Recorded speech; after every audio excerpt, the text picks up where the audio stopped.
Hello everyone, welcome to knowledge plus. इस video में आज हम लोग 15 जुलाई 2020 के करंट अफेयर को देखने जा रहे हैं, जो कि बेस्ड होगा डिफरेंट न्यूज़पेपर से। तो आइए शुरू करते हैं आज का वीडियो। तो सबसे पहला न्यूज़ यहाँ पे है कि आज migrants worker return home, rural data use spike.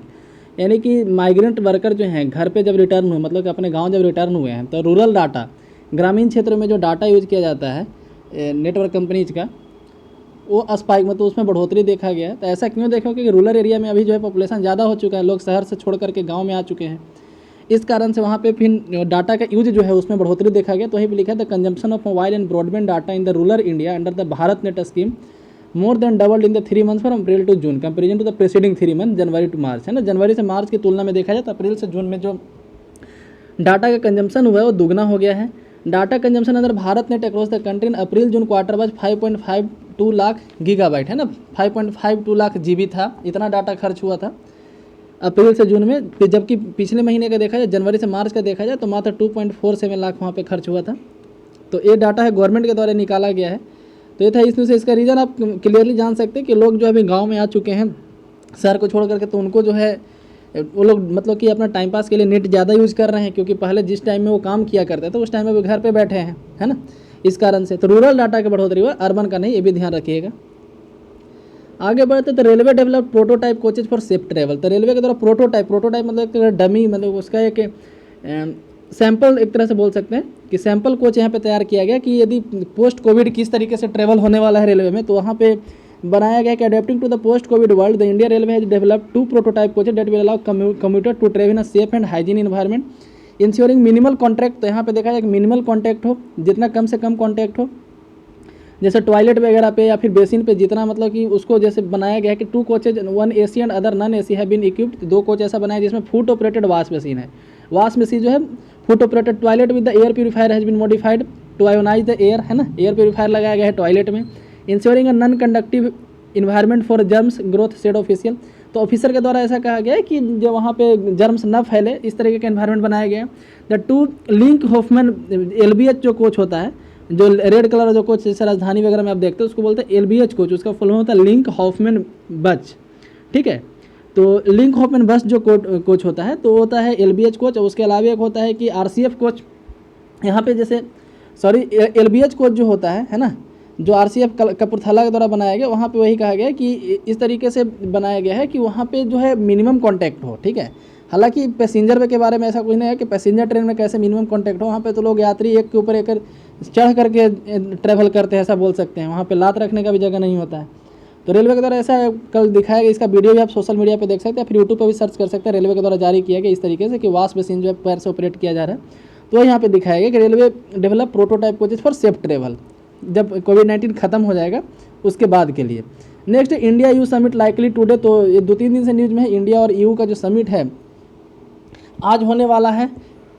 ये पॉलिटिकल टॉक होगा ट्रेड पे, इन्वेस्टमेंट पे, है ना। ये जो समिट था ब्रुसेल्स में होने वाला था, बेल्जियम का राजधानी ब्रुसेल्स में होने वाला था, लेकिन यहाँ पे हो रहा है, अब ऑनलाइन हो रहा है, क्योंकि मार्च में कैंसिल कर दिया गया था कोरोना वायरस के कारण। तो हम लोग आज EU के बारे में जान लेते हैं। हालांकि 2-3 दिन से EU के बारे में लोग डिस्कस कर रहे हैं। EU जो है 27 कंट्री का एक ग्रुप है। यूरोपियन यूनियन इसका पूरा नाम है। तो यूरोपियन यूनियन यूरोप में रहने वाले 27 कंट्री का एक ग्रुप है। पहले इसमें 28 कंट्री था, लेकिन 31 जनवरी 2020 से इसमें से इंग्लैंड यानी कि UK अलग हो गया, तब इसमें मात्र 27 कंट्री बचे हैं, ठीक है। 27 कंट्री में 19 कंट्री ऐसे हैं जिनका करेंसी यूरो है, तो उनको यूरो जोन करेंसी तो कंट्री बोलते हैं। तो 27 में से 19 कंट्री का जो है करेंसी यूरो है। 27 कंट्री का ग्रुप है। 1993 में इसको बनाया गया था। एक ट्रीटी था जिसका नाम मास्ट्रिच ट्रीटी, ठीक है, मास्ट्रिच ट्रीटी, उसी के तहत इसको बनाया गया था 1993 में। और 31 जनवरी 2020 को इसमें से निकलने वाला पहला देश है यूनाइटेड किंगडम, ठीक है। तो इसी के ऊपर आज डिस्कस होने, मतलब कि UK से आज इंडिया EU समिट होने वाला है। जो पहले ब्रुसेल्स में होने वाला था उसको कैंसिल कर दिया, अब ये ऑनलाइन हो रहा है, वर्चुअल समिट हो रहा था। आज होने वाला है, कल के पेपर में मतलब कि आएगा क्या क्या उस समिट में बातचीत हुआ उसके बारे में डिटेल में आएगा। आगे बढ़ते तो कहा जा रहा है कि as Iran start Chabahar Zahedan railway project India hints में ज्वाइन लेटर। क्या कह रहा है कि अभी आप सुने हो कि चाबहार प्रोजेक्ट काफ़ी ज़्यादा न्यूज़ में था। एक्चुअली न्यूज़ में रहने का रीज़न क्या था कि चाइना के द्वारा पाकिस्तान में एक पोर्ट बनाया जिसका नाम था ग्वादर पोर्ट, है ना। ग्वादर पोर्ट पाकिस्तान के कराची के पास में, कराची से हल्का मान लीजिए कराची यहाँ है तो यहाँ पे ग्वादर पोर्ट था, और उसी ग्वादर पोर्ट से कुछ ही दूरी पे ईरान का एरिया था, वहाँ पे एक चाबहार पोर्ट डेवलप किया जा रहा था इंडिया के द्वारा। इंडिया चाबहार पोर्ट इसीलिए डेवलप करा ताकि जो चाइना के द्वारा ग्वादर पोर्ट डेवलप किया जा रहा है उसको हम लोग काउंटर कर सके। चाइना का जो यहाँ पे इन्फ्लुएंस बढ़ जाए ग्वादर पोर्ट बनने के बाद, ग्वादर पोर्ट डेवलप होने के बाद, तो इंडिया भी अपना इन्फ्लुएंस ईरान में दिखा सके। लेकिन हुआ एक्चुअली अभी क्या कि उसके बीच में यूएसए जो है ईरान के ऊपर सैंक्शन लगा दिया। ठीक है, यूएसए ईरान के ऊपर सैंक्शन लगा दिया और बोला कि जो ईरान के साथ बिजनेस करेगा, जो ईरान के साथ मेलजोल रखेगा, उस पर हम सैंक्शन लगा देंगे। मतलब कि यूएसए अपना दादागिरी दिखाया एक तरह से, ईरान के साथ जो भी बिजनेस करेगा, ईरान से जो भी अपना मेल मिलाप रखेगा, उसके ऊपर हम सैंक्शन लगा देंगे। तो इंडिया जो है यूएसए के इन्फ्लुएंस में आकर के, मतलब यूएसए के डर से, यदि हम ईरान के साथ ट्रेड करेंगे, ईरान से तेल खरीदेंगे, तो यूएसए हमारे ऊपर सैंक्शन लगा देगा, है ना। तो यूएसए के एक तरह से बोल सकते हैं प्रभाव में आकर के इंडिया ईरान से अपना थोड़ा सा दोस्ती थोड़ा दूर कर लिया, अपना रिलेशन जो है थोड़ा दूर कर लिया। ठीक है, तो इसका इफेक्ट देखने को मिला आपको चाबहार प्रोजेक्ट पे। चाबहार प्रोजेक्ट में बहुत सारे, काफ़ी बड़ा प्रोजेक्ट था, इसमें सीपोर्ट डेवलप करना था, रेलवे डेवलप करना था। तो अभी जो रेलवे वाला प्रोजेक्ट था, तो अभी एक्चुअली हुआ क्या कि इंडिया जो है चाबहार प्रोजेक्ट में अभी दिलचस्पी दिखा नहीं रहा है, वहाँ पे काम काफ़ी धीरे धीरे हो रहा है यूएसए के डर के कारण, है ना।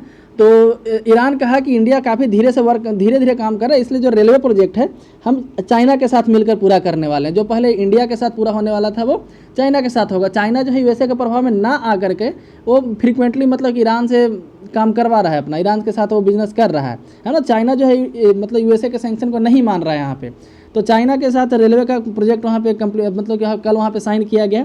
तो एक तरह से बोल सकते हैं इंडिया का यहाँ पे हार है चाबहार प्रोजेक्ट जो है चाइना के हाथ में जाना, क्योंकि हम लोग चाबहार डेवलप इसीलिए कर रहे थे कि जो चाइना का इन्फ्लुएंस है उसको कम कर सके। ग्वादर में हम लोग ग्वादर में वो चाइना जो डेवलप करे, तो हम लोग यहाँ पे चाबहार डेवलप करते हैं, है ना। लेकिन अब उसके पास ग्वादर भी होगा और चाबहार भी होगा, हो सकता है इन फ्यूचर, क्योंकि इंडिया और ईरान का इधर कुछ मतलब कि देखने को मिला है, अनबन देखने को मिल रहा है अधिकांशतः। तो यहाँ पे कहा गया कि ईरान जो है स्टार्ट किया अपना चाबहार जाहेदान रेलवे प्रोजेक्ट को, तो इंडिया के द्वारा कहा गया है कि बाद में हम लोग ज्वाइन कर लेंगे। तो अब सरकार कह भी क्या सकती है अपना मतलब कि यहाँ से हार छुपाने के लिए, है ना, तो बाद यही कह सकते हैं कि हम बाद में ज्वाइन कर लेंगे।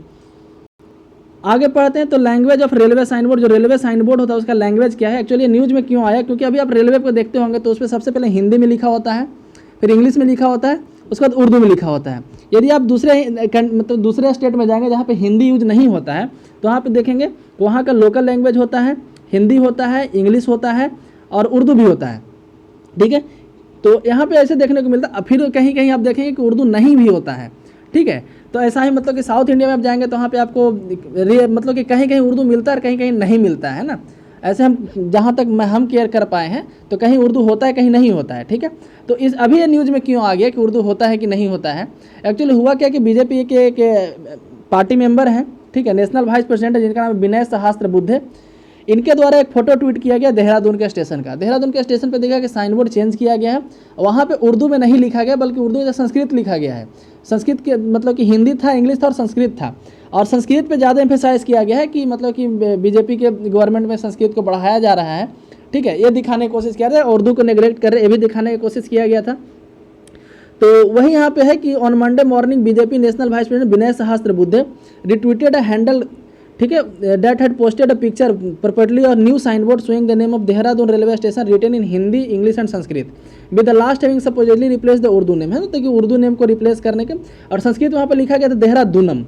ठीक है, मिनट्स लेटर बीजेपी का स्पोक्स पर्सन, तो बीजेपी के जो स्पोक्स पर्सन है, प्रवक्ता हैं संबित पात्रा, उड़ीसा से आते हैं, डॉक्टर हैं ये पैसे से और मतलब लीडर भी हैं, काफ़ी अच्छे वक्ता हैं, काफ़ी अच्छा बोलते हैं, आप लोग सुनते होंगे इनको। A sign board with Dehradun written in English, Hindi and Urdu and one retweeted by Sahasrabuddhe, है ना। तो यहाँ पे इनके द्वारा दोनों इमेज शेयर किया गया और जिसमें संस्कृत जो है इम्फेसाइज किया गया, यहाँ पे काफ़ी बोल्ड किया गया था।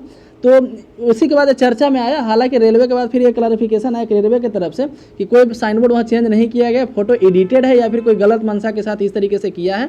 ठीक है, तो हालांकि कोई नॉर्मल आदमी गलत मंशा से किया होगा, लेकिन जब इतने बड़े बड़े लीडर बीजेपी के वाइस प्रेसिडेंट मतलब कि बोल सकते हैं उपाध्यक्ष या फिर उनके राष्ट्रीय लेवल के प्रवक्ता, इतने बड़े नेता डॉक्टर संबित पात्रा जैसे आदमी यदि उसको रिट्वीट करते तो अपने आप में न्यूज़ बड़ा बन जाता है। The naming of railway station based on a set of codes and manual, तो कह रहा है कि रेलवे का जो नाम लिखने का जो तरीका है एक कोड और मैनुअल के आधार पे होता है। ऐसे नहीं कि कोई मन किया था कल जाकर उसको देहरादूनम कर देगा, कोई कुछ कर देगा, है ना, इस तरीके से। तो यदि आपका इस पे क्या राय है कि वहाँ पे उर्दू को हटाना चाहिए या नहीं हटाना चाहिए, आप कमेंट सेक्शन में बताएं।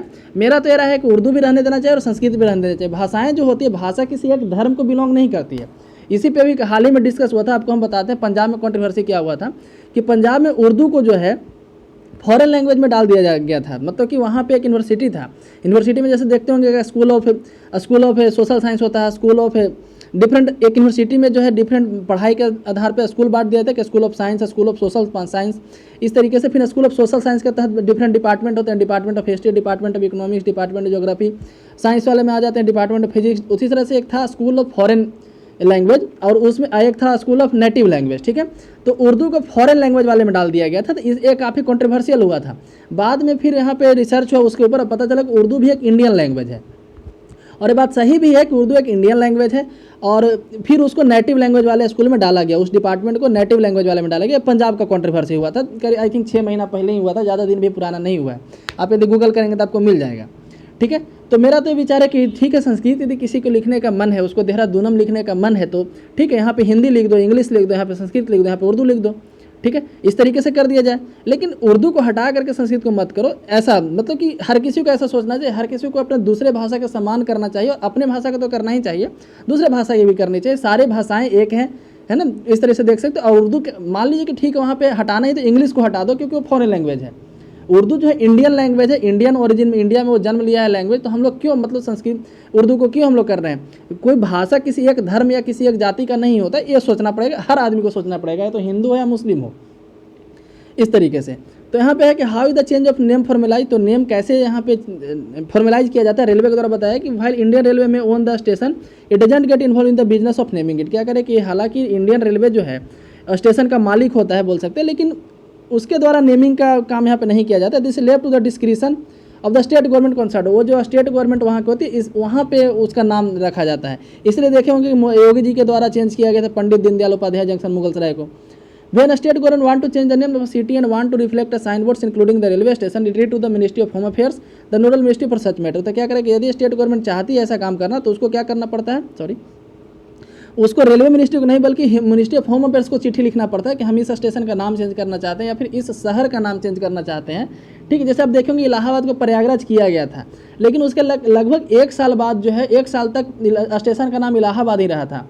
लगभग 1 साल के बाद स्टेशन का नाम चेंज हुआ, प्रयागराज हुआ था, है ना। तो आप इसको भी यहाँ पे केयर कर सकते हैं। तो MHA को लिखना पड़ता है, मतलब कि होम मिनिस्ट्री को लिखना पड़ता है। When the UP government wanted to change the name of Mughalsarai station, जो हम एग्जांपल अभी दे रहे थे, railway waited for the home ministry and the state government to work out the formal notify. तो रेलवे यहाँ पे वेट किया इस बात को, ठीक है। It was only after that the name was officially change, जब मिनिस्ट्री ऑफ होम अफेयर से क्लियरेंस मिला तभी उसका चेंज करके पंडित दीनदयाल उपाध्याय जंक्शन रखा गया था। On signboards and on ticket the name was case then Allahabad became Prayagraj, वही नेम वही केस यहाँ पे होता है इलाहाबाद और प्रयागराज के चेंज करने में। Next, how are the language to be displayed on the signboard decided, तो लैंग्वेज को किस तरीके से डिसाइड किया जाता है। This aspect is govern by the what is known as the Indian railway work manual, तो इसके लिए एक मैनुअल इसको बोलते हैं इंडियन रेलवे वर्क मैनुअल। और 260 ऑड पेज का document that codified everything related to civil engineering construction work. ये 260 पेज का एक मैनुअल है जिसमें total civil engineering construction work के बारे में बताया गया। Traditionally station names were written only in Hindi and English, traditionally देखा जाए तो स्टेशन पे नाम जो हिंदी और इंग्लिश में लिखा गया था। Over time it was founded that third language which is local language should be included, तो यहाँ पे फिर बाद में दिखाया कि एक तीसरा लैंग्वेज भी है जो वहाँ का लोकल लैंग्वेज है। साउथ इंडिया में जाएंगे तो आपको हिंदी, इंग्लिश और तमिल, तेलुगु जो वहाँ का रहता है, वहाँ पे उर्दू शायद ही कहीं हमको देखने को मिलता है वहाँ पे बोर्ड पे, ठीक है। आप साउथ इंडिया कोई भी स्टेशन जैसे कोयम्बटूर का देख लीजिए, इरोडे का देख लीजिए, इरोडे भी एक केरला का एक जगह है, ठीक है, या फिर सलेम का देख लीजिए, कहीं का भी आप देख लीजिए, थुथुकोडी का देख लीजिए, एर्नाकुलम का कहीं का भी बोर्ड देख लीजिए, तो आपको वहाँ पे लोकल लैंग्वेज जैसे केरला वाले में मलयालम मिलेगा, हिंदी और इंग्लिश मिलता है, उर्दू रेयरली उधर मिलता है। लेकिन नॉर्थ इंडिया में आप कहीं भी देखिए, यूपी, बिहार, इसी तरह का, तो यहाँ पे उर्दू भी आपको मिलता है। तो यहाँ पे पहले हिंदी और इंग्लिश था, बाद में एक हुआ कि लोकल लैंग्वेज को इंक्लूड किया जाए, third language. Even then it is no simple. Paragraph 420 कह रहा है कि ये भी सिंपल नहीं है कि लोकल लैंग्वेज वहाँ पे कैसे डिसाइड होगा कि लोकल लैंग्वेज क्या है। अब लोकल लैंग्वेज कहीं का भोजपुरी होता है, स्टेशन का नाम भोजपुरी में थोड़ा लिखा जाएगा। पैराग्राफ 424 ऑफ द मैनुअल से the railway should obtain approval of the state government concern on the spelling of the name. क्या करें कि ऑल 3 लैंग्वेज, क्या करें कि तीनों लैंग्वेज में स्पेलिंग क्या होगा, ठीक है। जैसे इलाहाबाद तो लिखा जाता है, हिंदी में लिखा जाता है इलाहाबाद, ऐसे इंग्लिश में लिखा था ALL लिखा जाता था, है ना। तो उसका स्पेलिंग क्या होगा, हिंदी, इंग्लिश और वहाँ का लोकल लैंग्वेज, तो तीनों लैंग्वेज का स्पेलिंग क्या होगा, स्टेट गवर्नमेंट से मांगा जाता था before putting them on the sign board. The station names all be executed in the following order, जो स्टेशन का नाम है वो लिखने का पैटर्न कैसे होगा, ऊपर कौन लिखा जाएगा, नीचे कौन, बीच में कौन, है ना, इस पर भी हो जाएगा। विवाद फिर कि हिंदी को नीचे लिख दिया, इंग्लिश को ऊपर लिख दिया, तो मतलब कि अंग्रेज को तुम सुपीरियर मानते हो, तो हो जाएगा। तो कैसे था, तो रीजनल लैंग्वेज सबसे ऊपर होना चाहिए, है ना, रीजनल लैंग्वेज सबसे ऊपर होना चाहिए, उसके बाद हिंदी और सबसे नीचे विदेशी भाषा जो है आंग्ल भाषा यहाँ पे सबसे नीचे होना चाहिए। Except for Tamil Nadu where the use of Hindi will be restricted to the important station and pilgrim centre as per determined by the commercial department. क्या कह रहा है, हालांकि ये नियम तमिलनाडु के लिए एक्सेप्शन के तौर पर है कि जहाँ पे हिंदी जो है उसी स्टेशन पे लिखा जाता है, मतलब हिंदी वहाँ पे ज़्यादा नहीं लिखा जाता है, उसी स्टेशन पर लिखा जाता है जो पिलग्रिम सेंटर हो, जहाँ पे मंदिर वगैरह ज़्यादा हो, जहाँ पे ज़्यादा नॉर्थ इंडिया से श्रद्धालु लोग आते हो, या जो कमर्शियल मतलब कि इस तरह कमर्शियल डिपार्टमेंट के द्वारा पे डिटरमाइन किया गया। The regional language Hindi the name board will be name to language. क्या करें, जहाँ पे रीजनल लैंग्वेज हिंदी में है, जहाँ के वहाँ पे 2 ही लैंग्वेज होना चाहिए, इस तरीके से मैनुअल में कहा गया है। तो भी साइन बोर्ड इंक्लूड उर्दू, तो उर्दू में कौन सा साइन बोर्ड आता है, तो यूपी उर्दू जो है तो ऑफिशियल लैंग्वेज, उर्दू देखा जाए तो यूपी में एक ऑफिशियल लैंग्वेज में से आता है उर्दू। बिहार में भी सेकंड ऑफिशियल लैंग्वेज उर्दू है, पहला है पहला है हिंदी और दूसरा ऑफिशियल लैंग्वेज है उर्दू। अब हमको ये नहीं समझ में आता कि मैथिली जो है 8 शेड्यूल में शामिल है, बिहार का ही लैंग्वेज है, तो सेकंड यहाँ पे मैथिली होना चाहिए था, क्योंकि ये 8 शेड्यूल में शामिल लैंग्वेज है ना मैथिली इतना, और बिहार में बड़े डिस्ट्रिक्ट में काफ़ी ज़्यादा संख्या में मैथिली बोला जाता है। तो खैर वो तो सरकार की बातें हम उसमें नहीं पढ़ना चाहते थे। यूपी उर्दू जो है ऑफिशियल लैंग्वेज यूपी में जो है ऑफिशियल लैंग्वेज में से आता है। Inscribed the station sign board, और इसीलिए स्टेशन के साइन बोर्ड पे यहाँ पे डाला जाता है। Uttarakhand was once a part of UP, Uttarakhand भी यूपी का पार्ट था। So the Dehradun station continue में Urdu on the sign board, इसलिए देहरादून स्टेशन पे उर्दू रहता है साइन बोर्ड पे, ठीक है। तो इसलिए अब हम बोले कि बिहार यूपी में आप देखिएगा तो आपको उर्दू भी मिलेगा। That is not all Urdu being a unique language, that is not a regional language. तो उर्दू क्या करेगा, उर्दू कोई रीजनल लैंग्वेज है नहीं, confined to particular state. India railway है separate rules for the writing station in the language on it sign board. तो India railway के लिए एक अलग रूल बाद में बना दिया गया उर्दू में लिखने के लिए, ठीक है, साइन बोर्ड पे। Paragraph 424 of the works manual है separate section that list district across India where all station have to name in the Urdu. तो पैराग्राफ 424 में एक अलग लिस्ट बनाया गया कि इंडिया के कौन कौन से जिले में उर्दू आपको लिखना है। This list has been updated over time, हालांकि लिस्ट जो है अपडेट होते रहता है। Today it has close 100 district from south Indian state to Maharashtra to Bihar. तो क्या जा रहा है कि इसमें लगभग 100 डिस्ट्रिक्ट अभी हैं, साउथ इंडिया से नॉर्थ इंडिया हर तरह के डिस्ट्रिक्ट इसमें है, हर एरिया के हैं, महाराष्ट्र के भी हैं, बिहार के भी हैं, ठीक है। तो हर इंडिया के जितने जिले उसमें से 100 जिले में आपको उर्दू में नाम लिखना है, रेलवे ऐसा कहता है। Even after this if there is a language that local field should be represented on the station. और यदि इसमें से बच जाए, वहाँ के यदि लोकल लोग चाहे, वहाँ के जो रहने वाले नेटिव लोग हैं, यदि वो चाहे कि वहाँ पे कोई दूसरा नाम भी लिखा जाए, दूसरे लैंग्वेज में भी लिखा जाए, तो वहाँ पे आप शामिल करवा सकते हैं। यही मामला उठा था मैथिली में नाम लिखने के लिए स्टेशन बोर्ड पे, आई थिंक 2 या 3 साल पुराना न्यूज़ है कि मैथिली में नाम लिखने के लिए नॉर्थ बिहार में आवाज़ उठा था, लेकिन वो ज़्यादा नहीं बन पाया था क्योंकि उतना बड़ा न्यूज़ उस समय कोई बड़ा नेता उसके बारे में कुछ बात वगैरह नहीं किया था। फिर आपको नेट पे भी ढूंढने पे आपको काफ़ी कम मिलेगा क्योंकि काफ़ी पुराना न्यूज़ है और ज़्यादा बड़ा न्यूज़ बन नहीं पाया था। वहाँ पे एक लोकल स्तर पे वहाँ का लोकल न्यूज़पेपर में इस तरीके को हम पढ़े थे। Even after this if there is language that local face to represent the station sign board concern railway department are mandated to include it. After discussion with zonal railway users consultative committee and state government है, तो वहाँ पे state government और बाकी लोगों से मिलजुल करके तय किया जाता है कि हाँ लोकल नेम जो भी is the Urdu name being replaced with Sanskrit in Dehradun. तो क्या जो अभी जो हुआ है कि जो देहरादून में किया गया है, देहरादूनम किया गया है, तो क्या वहाँ पे है 3 BJP MLA return to the railway ministry to get the name return in Sanskrit. तो बीजेपी एमएलए जो हैं उसको संस्कृत लिखने की बात की। अब इसका रीजन क्या है, जो देखिए अब उत्तराखंड जो है बन चुका है अलग स्टेट, अब यूपी का हिस्सा तो है नहीं। उत्तराखंड और हिमाचल प्रदेश में संस्कृत वहाँ के ऑफिशियल लैंग्वेज में से है, ठीक है। वहाँ के सेकंड आई थिंक सेकंड या फर्स्ट, मतलब एक स्टेट में फर्स्ट ऑफिशियल लैंग्वेज, एक स्टेट में सेकंड ऑफिशियल लैंग्वेज। अब कौन सा है आप कन्फर्म हो लीजिएगा। तो हिमाचल और उत्तराखंड में दोनों जगह जो संस्कृत ऑफिशियल लैंग्वेज में से है, इसीलिए वहाँ पे एक बीजेपी एमएलए के द्वारा कहा गया कि अब इसको अपडेट करने की जरूरत है। अब उत्तराखंड जो है यूपी का पार्ट रहा नहीं है ना, तो वो यहाँ पे अब उससे छुटकारा पाने की जरूरत है, ऐसा कहा गया कि बीजेपी ने return to the railway ministry to get the name written in Sanskrit while a local group locally objected to the Urdu script being removed. जबकि वहाँ के एक लोकल ग्रुप था वो उर्दू को हटाने के विरोध में था, मतलब कि उर्दू हटाया जाए इसका विरोध कर रहा था सोर्सेज से। Local railway officer wrote to the district authority to obtain the official Sanskrit name last September. तो लोकल जो रेलवे ऑफिसर थे वो बोले कि ठीक है, तो इनको क्या करना पड़ेगा, वहाँ के लोकल जो स्टेट गवर्नमेंट है उससे बात करना पड़ेगा कि हम संस्कृत में लिखे कि नहीं लिखे, क्योंकि रेलवे को इसका जिम्मेवारी तो है नहीं। तो वहाँ का जो डिस्ट्रिक्ट एडमिनिस्ट्रेशन था डीएम ऑफिस से मांगा गया कि संस्कृत में आखिर लिखेंगे तो कैसे लिखो, उसका स्पेलिंग आप बताइए, है ना। तो सितंबर में एंड ऑल्सो इन द फरवरी में भी मांगा गया और सितंबर में, मतलब 2 बार मांगा गया। For now railway maintains that sign board in Uttarakhand would continue to display English, Hindi and Urdu. लेकिन अभी तक जवाब नहीं आया उत्तराखंड के सरकारी डिपार्टमेंट से।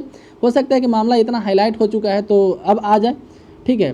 तो अभी तक जो है इंग्लिश, हिंदी और उर्दू तीनों वहाँ पे लिखा हुआ है। हो सकता है कि इन फ्यूचर चौथा लैंग्वेज आ जाए या फिर उर्दू को हटाया जाए, जो भी होगा देखा जाएगा, न्यूज़ में आएगा तो हम डिस्कस कर लेंगे, ठीक है। तो इस तरीके से पूरा झमेला है नाम लिखने का, किस तरीके से होता है। अब नेक्स्ट यहाँ पे है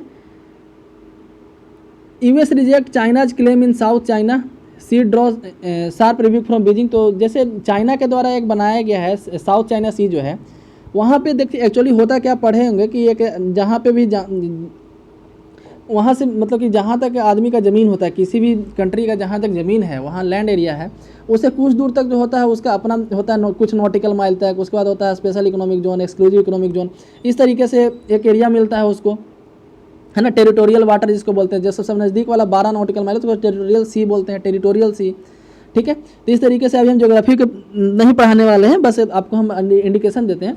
तो चाइना के द्वारा क्या किया गया है कि जितना मतलब कि ज़्यादा से ज़्यादा टेरिटोरियल सी मेरा हो जाए, इसलिए एक आर्टिफिशियल आइलैंड, कई आर्टिफिशियल आइलैंड उसके द्वारा बना दिया गया है, ठीक है, साउथ चाइना सी में।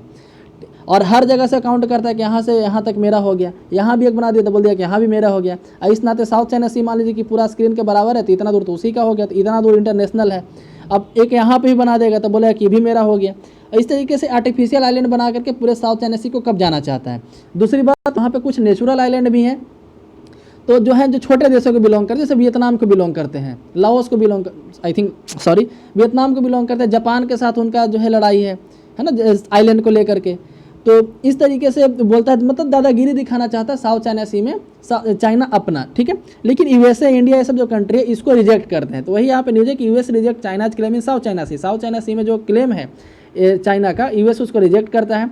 तो बीजिंग इधर से जवाब दिया कि साउथ चाइना सी मेरा है पूरा, है ना, इस तरीके से। तो यहाँ पे एक टर्म आता है 9 डैश लाइन, ठीक है। तो 9 डैश लाइन यदि एग्जाम में पूछा है कि किसी से रिलेटेड है, तो 9 डैश लाइन चाइना के द्वारा इस तरीके से एक डैश बनाया गया है जिसमें 9 डैश है, और 9 डैश के सहारे एक एरिया को उसको घेर लिया गया है। मतलब एक एरिया को इस तरीके से घेर लिया है कि इतना दूर तक मेरा है ना, साउथ चाइना सी में इतना दूर तक मेरा, ये बोल दिया गया है। तो चाइना बोलता है कि 9 डैश लाइन के अंदर जितना एरिया है, पानी है ना, उस एरिया में यदि कोई आना जाना चाहता है तो हमसे परमिशन लेकर के जाए, मतलब वो एरिया मेरा हो गया है। इन फ्यूचर यदि वहाँ पे तेल निकलता है वो भी मेरा हो जाएगा, ऐसा चाइना का करना। तो चाइना उसको अपना क्लेम करता है। जबकि देखा जाए तो इंटरनेशनल यदि यूएन क्लॉज जो है, यूएन क्लॉज एक लॉ है यूनाइटेड नेशन का, यूनाइटेड नेशन कंट्रोल ऑफ सी, ऐसे कुछ समथिंग इसका नाम है, यानी कि समुद्र का कैसे यूज करना है उसके लिए यूनाइटेड नेशन का एक स्पेशल लॉ है। उसको उसके हिसाब से देखा जाए तो साउथ चाइना सी जो है इंटरनेशनल आता है, मतलब उस पर कोई भी कंट्री फ्रीली मूव कर सकता है वहाँ पे, ठीक है। तो यही आप देख सकते हैं यूएस के द्वारा इसके विरोध में क्या किया गया कि अपना एक उसका एक जहाज़ था जो मतलब कि प्लेन कैरिंग सी, मतलब कि प्लेन कैरी करने वाला एक जहाज़ था जिस पे कई मतलब कि एक ऐसा जहाज़ था जिस पे कई प्लेन उतार सकता है वो, ठीक है। इंडिया के पास भी ऐसा कैपेसिटी है, ऐसा मत सोचिए कि इंडिया के पास ऐसा नहीं है जिस पे वो प्लेन उतार सकता है, ठीक है। तो उसका नाम था रोनाल्ड रेगन, है ना। इस साउथ चाइना सी में उसको लाया। The US send warships regularly through the strategic waterway demonstrate freedom of navigation. तो फ्रीडम ऑफ नेविगेशन इंश्योर करने के लिए, मतलब कि चाइना को दिखाने के लिए कि तुम कितना भी बोल दो इंटरनेशनल नहीं है, इस पे देखो हम बार बार चल के जा रहे हैं, तुम कुछ नहीं कर पा रहा है। यूएस ऐसा मतलब कि हमेशा करते रहता है चाइना को करने के लिए, ठीक है। अब दूसरा न्यूज़ यहाँ पे है कि यूनाइटेड किंगडम जो है हुवाई एक चाइना का कंपनी है, उसको 5G नेटवर्क से बाहर कर दिया गया है, ठीक है। दुनिया में मतलब कि चुनिंदा कंपनी है जिनके पास 5G टेक्नोलॉजी का क्षमता था उसके लिए इक्विपमेंट प्रोवाइड करने का, तो उसी में एक कंपनी है चाइना की जिसको बोलते हैं हुवाई। तो इंडिया भी हुवाई को अभी मतलब कि ऑर्डर दिया है कि आप इंडिया में 5G को ऑपरेट कर सकते हैं, मतलब कि 5G के लिए इक्विपमेंट जो होगा उसका सप्लाई कर सकते हैं। तो हो सकता है कि इंडिया भी अब बैन कर दे, अभी तक तो नहीं किया है, मतलब कि आज तक 15 जुलाई तक तो नहीं किया है, ठीक है। हालांकि ऑर्डर करीब एक साल पहले ही मिल चुका था हुवाई को, मतलब कि ये जो ऑर्डर है परमिशन पहले ही मिल चुका था। यूके जो है अभी हुवाई को बैन कर दिया वहाँ पे कि 5G नेटवर्क रोल में जो है आपका कोई योगदान नहीं होगा। हम इंडिया के मतलब कि इंडिया भी कर दे तो अच्छा होगा, हम तो यही चाहते हैं। तो ये था इस न्यूज़ डिस्कशन से, आगे बढ़ते हैं हम लोग। तो नेक्स्ट यहाँ पे United Arab Emirates set is site on Mars. तो मार्स पे जाने के लिए यूएई रेडी है एकदम, है ना। दुबई जो यूएई के अंदर आता है, यूनाइटेड अरब एमिरेट्स में आता है, ठीक है। और मार्स पे इसका एक मिशन जाने वाला है। इंडिया इसमें काफ़ी ज़्यादा मदद किया है। मदद के नाम पे मतलब क्या कि यहाँ के जो साइंटिस्ट हैं उनको ट्रेनिंग दिया है, क्योंकि इंडिया के पास एक्सपीरियंस है मार्स तक जाने का। मार्स का रास्ता कैसा है मार्स तक जाने के लिए इंडियन लोगों को एक्सपीरियंस है उसका, इंडिया के जो साइंटिस्ट हैं इसरो के पास। तो याद रखिएगा होप मिशन यदि पूछा जाए कि होप मिशन अभी न्यूज़ में था तो क्या है, यूएई का मार्स मिशन है, ठीक है। यूएई का यूनाइटेड अरब एमिरेट का जो है मार्स मिशन है, और किसी गल्फ कंट्री के द्वारा या फिर किसी बोल सकते हैं किसी मुस्लिम नेशन के द्वारा भी, ठीक है, किसी गल्फ नेशन के द्वारा, किसी मुस्लिम नेशन के द्वारा पहली बार मार्स के लिए एक मिशन जा रहा है जिसका नाम है होप मिशन, याद रखिएगा। आपके लिए यहाँ पे एक क्वेश्चन ये है कि होप आइलैंड कहाँ पे है। एक आइलैंड है जिसका नाम है होप आइलैंड, ठीक है। होप आइलैंड कहाँ पे है ये आपको बताना है, ठीक है। आगे बढ़ते हैं दूसरी न्यूज़ की तरफ। तो centre limits duration of online class session, तो ऑनलाइन क्लास सेशन का ड्यूरेशन को लिमिट किया गया सेंटर के द्वारा। स्क्रीन टाइम जिसको बोल सकते हैं कि स्क्रीन टाइम को रिस्ट्रिक्ट किया गया है। School can hold live online classes maximum 15 hour per day, sorry 1.5 hour per day for class 1 to 8। यदि क्लास 1 से 8 तक का है तो मैक्सिमम 1.5 घंटा जो है डेली क्लास चल सकता है। 3 hour for 9 to 12 according to Pragyata guidelines for digital education. Digital education के लिए गाइडलाइन आया है, उसके हिसाब से रिलीज हुआ MHRD, ministry of human resource development के द्वारा। Kindergarten nursery pre school guideline do not recommend any screen time for children, they only recommend that teacher spend a maximum 30 minute. बाकी जो छोटे बच्चे हैं किंडरगार्टन नर्सरी ऐसे वाले, उसके लिए मैक्सिमम आधा घंटा, ठीक है। आप यहाँ पे भी इसको देख सकते हैं कि the restriction guideline prescribe by the MHRD for school head and teacher for implementing digital education for pre primary, मतलब किंडरगार्टन LKG UKG जो हो गए उसके लिए 30 मिनट का है। यहाँ पे 1 to 8 के लिए जो है not more than 2 session, maximum 2 class चलाना है। यहाँ पे online class of 30-35 minute each, मतलब मैक्सिमम 1.5 घंटा आप चला सकते हैं। यदि 45 मिनट का क्लास रखते हैं तो 9 से 12 के लिए 4 सेशन 4 क्लास कर सकते हैं। 45 मिनट का करते हैं तो मैक्सिमम आपको 3 घंटा करना है 9 से 12 तक का। Teachers are recommended to adopt the academic calendar of NCERT, तो NCERT के द्वारा कैलेंडर जारी किया गया, उसको टीचर को अडॉप्ट करना है कि कौन से महीने में क्या पढ़ाना है, ठीक है। नेक्स्ट यहाँ पे एक instant messaging groups email involving parents to be use for sharing important information resources. यदि कोई इंपॉर्टेंट इन्फॉर्मेशन है कि कब एग्जाम होने वाला है या फिर कोई भी इन्फॉर्मेशन जो इंपॉर्टेंट है, ठीक है, तो उसको बच्चा को तो बताना ही है, प्लस गार्जियन को भी मेल करना है।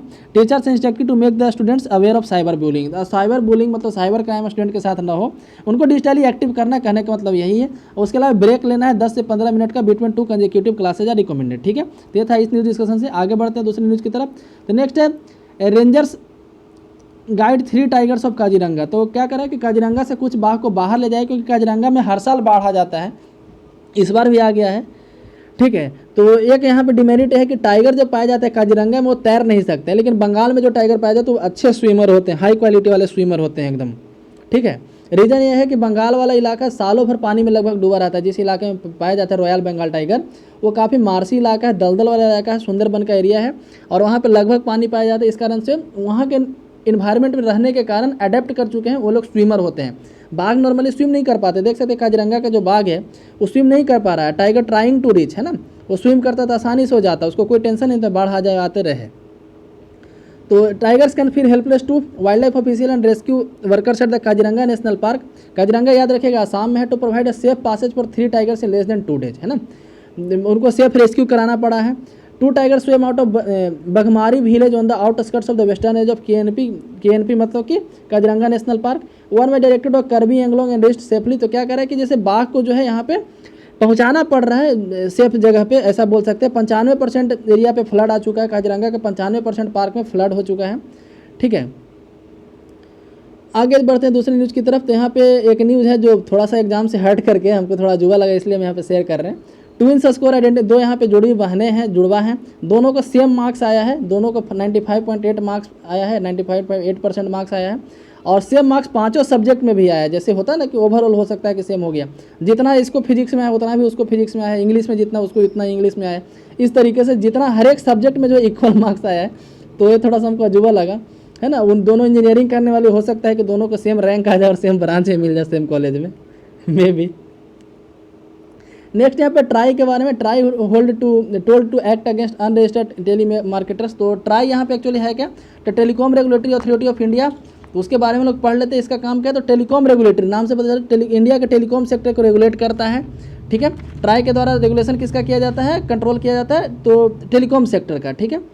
तो हम लोग ट्राई के बारे में पढ़ लेते हैं। तो 20 फरवरी 97 को इसका स्थापना हुआ था, हेडक्वार्टर इसका न्यू दिल्ली में है, ठीक है। और इसका काम क्या है, तो टेलीकॉम सेक्टर को रेगुलेट करना। 20 फरवरी 1997 में इसका स्थापना होता है, हेडक्वार्टर इसका न्यू दिल्ली में, और काम क्या है, तो इंडिया के टेलीकॉम सेक्टर को रेगुलेट करना। तो ये था इस आज के न्यूज़ डिस्कशन में। अच्छा, एक और न्यूज़ है यहाँ पे, अभी और है लगता है सारा। नेक्स्ट है ग्रैंडमा क्लियर्स क्लास 12। तो ये भी थोड़ा सा मतलब पढ़ाई से हट के न्यूज़ था, ठीक है। यहाँ पे एक 50 साल की हैं जो ग्रैंड मदर हैं मेघालय में, और क्लास 12 जो ह्यूमैनिटी से पास किए, मतलब आर्ट्स से लेकर के क्लास 12 पास किए हैं। 32 years after dropping out class 10 के बाद 32 साल के बाद ये जो है पास किए हैं।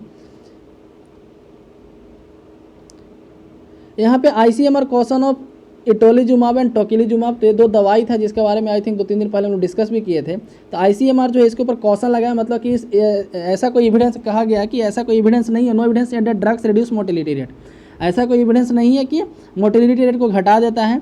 अभी इसके ऊपर और ट्रायल का ज़रूरत है, ICMR के द्वारा कहा गया। ठीक है, ICMR के जो चीफ हैं बलराम भार्गव, उनके द्वारा ऐसा कहा गया। ये दवाई जो है काफ़ी न्यूज में आया था, मुंबई में कहीं व्हाट्सएप यूनिवर्सिटी पे फेमस हो चुका था कि इस दवाई के खाने से कोरोना वायरस से आदमी नहीं मरता है। तो फिर देखते देखते इसका मतलब कि इस दुकान पे खरीदने के लिए भीड़ लग गया था, है ना। 2-3 दिन पहले आई थिंक हम डिस्कस किए थे इस बात को। तो ICMR के बारे में याद करिए, 1911 में इसका स्थापना हुआ था। ICMR का स्थापना 1911 में हुआ था। उस समय हालांकि इसका नाम था IRFA, Indian research fund association इसका नाम था। ये ministry of health and family welfare के अंदर आता है। बाद में इसका नाम ICMR कर दिया गया था, Indian council of medical research, लेकिन स्थापना हो तो उसका नाम था IRFA, Indian research fund association, और 1911 में स्थापना हुआ था। अभी जो है ministry of health and family welfare के अंदर ये आता है। ठीक है, याद रखिए इसका काम क्या है, तो बायोमेडिकल रिसर्च को प्रमोट करना इसका काम है। आगे बढ़ते हैं तो यहाँ पे Hagia Sophia will open outside period time. तो जैसा कि डिस्कस किए थे कि टर्की में एक्चुअली हो क्या रहा है कि हाया सोफाया पहले एक वहाँ पे चर्च था। ठीक है, चर्च था, बाद में चर्च कब था, काफ़ी पहले था। ठीक है, उसके बाद फिर वेटिकन, जैसे वेटिकन सिटी है ना, उस लेवल का चर्च था, मतलब कि कुछ क्रिश्चियन का एक सेगमेंट के लिए काफ़ी हाई लेवल वाला चर्च था, काफ़ी बोल सकते हैं इसके साथ उनका आस्था जुड़ा हुआ था। बाद में वहाँ पे ऑटोमन एम्पायर का रूल आया, रोमन एम्पायर को हटा करके। तो ऑटोमन एम्पायर का रूल आने के बाद जो है यहाँ पे उसको जो है मॉस्क में बदल दिया गया और वहाँ पे मॉस्क बनाया गया उसको। बाद में फिर 1914 से 18 तक जो फर्स्ट वर्ल्ड वार चला था, तो वहाँ पे ऑटोमन एम्पायर हार गया था और ब्रिटिश के द्वारा जो मतलब यूके के द्वारा वहाँ पे शर्त रखा गया कि जो है ऑटोमन एम्पायर वहाँ पे मतलब डिसमेंटल हो गया, उसको ख़त्म कर दिया गया ऑटोमन एम्पायर को। अब वहाँ पे आया था मुस्तफ़ा कमाल पाशा का शासन आया था, वहाँ पे राष्ट्रपति बने थे मुस्तफ़ा कमाल पाशा, अतातुर्क भी उनका नाम था। मुस्तफ़ा कमाल पाशा जब यहाँ पे आए तो बोले कि हम यहाँ पे इसको मॉस्क नहीं बल्कि एक म्यूजियम के रूप में डेवलप करेंगे। काफ़ी वो सेकुलर आदमी थे और कुछ बाहर का दबाव भी था, मतलब कि अंग्रेज लोगों का, दूसरे कंट्री जो क्रिश्चियन कंट्री जो जीत, क्योंकि वो हारे हुए आदमी थे वो फर्स्ट वर्ल्ड वार में, तो उनको दबाव में आकर के म्यूजियम बनाना पड़ा। लेकिन बाद में जब से जो है तो कुछ दिन तक मतलब कि इधर तक वो क्या बोलते हैं एक म्यूजियम रहा, अभी तक तो म्यूजियम ही था कुछ दिन पहले तक। लेकिन अभी जो वहाँ के प्रेसिडेंट है अर्डोगन, ठीक है, अभी वहाँ के प्रेसिडेंट का नाम है अर्डोगन। तो अर्डोगन के द्वारा यहाँ पे बार बार इसको कहा जा रहा था कि इसको मतलब कि मॉस्क बना देंगे, दोबारा मॉस्क बनाएंगे, है ना। जब वो राष्ट्रपति बने भी थे तो यहाँ पे फ्राइडे का प्रेयर चालू करवाए थे कि फ्राइडे के फ्राइडे जो है हाया सोफाया में प्रेयर होगा। लेकिन फिर एक वहाँ का NGO था जो वहाँ का जो कोर्ट था, हायर लेवल का कोर्ट, सबसे हाईएस्ट जो कोर्ट था, वहाँ पे दायर किया कि इसको दोबारा मॉस्क बना दिया जाए। एक्चुअली ऐसा किया क्यों गया, तो चाहती सरकार, यदि चाहती टर्की की सरकार चाहती तो एक ऑर्डिनेंस या फिर एक पार्लियामेंट में बिल ला करके हाया सोफाया को वापस बना सकती थी, या फिर बिना बिल ला करके एक आदेश पास करके बस हाया सोफाया को वापस मॉस्क बना सकती थी कि अब से मॉस्क हो गया। लेकिन अर्डोगन नहीं चाहते थे कि दुनिया में इनका नाम खराब हो, खास करके क्रिश्चियन नेशन में इसका नाम खराब हो इनका। तो अब क्या बोल देंगे कि हम भाई नहीं किए हैं, कोर्ट बोला था कि इसको मॉस्क में बदल दो, इसलिए हमको करना पड़ा, है ना। तो इसलिए कोर्ट का रास्ता अपनाए और कोर्ट जो है हाल मतलब अभी जो है उसका आ गया है, वर्डिक्ट आ गया है, मंडे को आने वाला था। ठीक है, तो मंडे को इसका वर्डिक्ट आ गया है। वहीं यहाँ पे कि टर्की का जो Hagia Sophia could open to visitor outside. तो याद रखिए कि यूनेस्को वर्ल्ड हेरिटेज साइट भी है, अभी जो है यूनेस्को का वर्ल्ड हेरिटेज साइट भी है। लेकिन यूनेस्को का रूल क्या कहता है कि जब वर्ल्ड हेरिटेज साइट मिला था उस समय जो बिल्डिंग जिस पर्पस के लिए यूज होती थी वही पर्पस आगे भी कंटिन्यू होना चाहिए। मान लें कि यूनेस्को के वर्ल्ड हेरिटेज साइट जिस समय मिला था उस समय बिल्डिंग यदि मॉस्क थी तो आगे भी मॉस्क रहना चाहिए, उस समय बिल्डिंग यदि म्यूजियम थी तो आगे भी म्यूजियम रहना चाहिए, उस समय बिल्डिंग यदि टेम्पल थी तो टेम्पल रहेगा आगे, ऑफिशियल कॉम्प्लेक्स था तो ऑफिशियल कॉम्प्लेक्स ही आगे होना चाहिए। अगर चेंज किया जाता है तो यूनेस्को अपना जो दर्जा है उसको वर्ल्ड हेरिटेज साइट का उसको वापस ले लेगा, मतलब यूनेस्को जो अपना उसका दर्जा है वर्ल्ड हेरिटेज साइट का उसको वापस ले लेगा। तो हो सकता है कि यूनेस्को अपना दर्जा वापस यहाँ पे ले ले, क्योंकि इसको मॉस्क में बदला जा रहा है। ठीक है, बाई कोर्ट के द्वारा आ गया है डिसीजन वहाँ पे। तो टर्की का जो Hagia Sophia could open to visitor outside, हालांकि कहा गया है कि विजिटर के लिए जो यहाँ पे टूरिस्ट आना चाहते हैं वो आ सकते हैं। और इसके पीछे रीजन क्या है, क्योंकि ये टूरिस्ट का अट्रैक्शन साइट है, काफ़ी ज़्यादा यहाँ पे टूरिस्ट लोग देखने आते हैं। तो टर्की अपना जो रेवेन्यू है, जो इनकम होता है वो नहीं खोना चाहता कि हाया सोफाया को देखने वाले जो लोग हैं वो अब नहीं आए। तो हो सकता है कि अब शायद नहीं भी आएंगे, है ना। रीज़न ये कि क्योंकि बहुत सारे क्रिश्चियन लोग जो हैं उसको हाया सोफाया को एज अ मॉस्क नहीं बल्कि उनका एक चर्च था पहले, इसको मानते हुए भी आते थे, उनका आस्था जुड़ा हुआ था इससे। ठीक है, इसको हेजिया सोफिया नहीं बल्कि हाया सोफाया पढ़ते, बहुत सारे हिंदी न्यूज़पेपर में हम इसको हेजिया सोफिया लिखा हुआ देख रहे हैं। ठीक है। तो काफ़ी दुख होता है जब कोई गलत प्रोनाउंस करता है, तो इसको हाया सोफाया पढ़ते हैं। इट इज़ हाया सोफाया इसका रियल प्रोनाउंसिएशन है। तो टर्की का जो Hagia Sophia could open to visitor outside prayer time, जब प्रेयर टाइम नहीं हो उस समय इसको and Christian icons will remain, और उस पर जो हाया सोफाया क्योंकि पहले चर्च था तो बहुत सारे उस पर क्रिश्चियन आइकॉन्स बने, वो अभी तक रहेगा। Religious official said on Tuesday after court ruling paved the way for become a mosque, mosque से जो है मॉस्क बनने का रूलिंग आ गया, वहाँ से कोर्ट का डिसीजन आ गया। द 6 इस्तांबुल लैंडमार्क, इस्तांबुल शहर जो है उसका एक लैंडमार्क म्यूजियम था 1934 से, है ना। In place in 19 was revoked on Friday, museum जो 1934 से अभी तक था उसका फ्राइडे को स्टेटस चेंज हो गया, और एक रिलीजियस ऑथोरिटी बन गया है, एक मॉस्क बन गया। The decision sparked condemnation from western government, the western government जैसे रसिया हो गया, उसके अलावा पॉप फ्रांसिस हो गए, ये सब जो है काफ़ी ज़्यादा इससे नाराज है। Hagia Sophia spent almost 1000 year as a cathedral before being converted into a mosque, तो मॉस्क बनने के पहले लगभग 1000 साल तक के चर्च था। 1453 में इसको मॉस्क बनाया गया था, जब वहाँ पे ऑटोमन एम्पायर का रूल आया था, ठीक है। अब बाद में फिर जब फर्स्ट वर्ल्ड वॉर में हार गए इन लोग, तो फिर उसको दोबारा म्यूजियम बना दिया था, अब दोबारा मॉस्क बना दिया गया है, ठीक है। तो इसी के साथ आज का न्यू डिस्कशन यहाँ पे समाप्त होता है। यदि वीडियो पसंद है तो लाइक करें, चैनल को सब्सक्राइब करें। धन्यवाद।